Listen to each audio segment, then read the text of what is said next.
দেখে আতশবাজি মনে হলেও এটি আসলে ছিল ইউক্রেনের ওপর রাশিয়ার ভয়াবহ ড্রোন হামলা।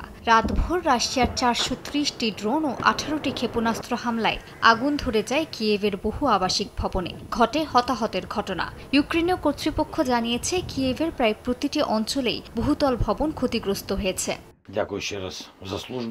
সামাজিক মাধ্যমে ইউক্রেনের প্রেসিডেন্ট ভলোদিমির জেলেনস্কি জানিয়েছেন, এই হামলার মূল লক্ষ্য ছিল কিয়েভের সর্বোচ্চ ক্ষতিসাধন করা। এছাড়া পরিকল্পিতভাবে এই হামলা বেসামরিক নাগরিকদের ওপরেই চালানো হয় বলে দাবি করেন তিনি।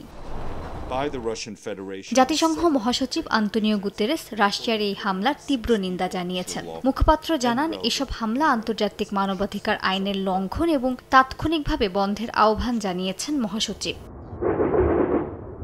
ইউক্রেনও বাড়িয়েছে পাল্টা আঘাত। রুশ প্রতিরক্ষা মন্ত্রণালয় জানিয়েছে তারা 200-র বেশি ইউক্রেনীয় ড্রোন ভূপাতিত করেছে। এছাড়া মস্কোর গুরুত্বপূর্ণ নভরোসিয়েস্ক বন্দর শহরের তেল টার্মিনালে ইউক্রেনের ক্ষেপণাস্ত্র ও ড্রোন হামলা সাময়িকভাবে 22 লাখ ব্যারেল দৈনিক তেল রপ্তানি বন্ধ হয়ে গেছে, যা বৈশ্বিক সরবরাহের 2%। এতে আন্তর্জাতিক বাজারে তেলের দাম 2% পর্যন্ত বেড়ে যাওয়ার শঙ্কা করা হচ্ছে।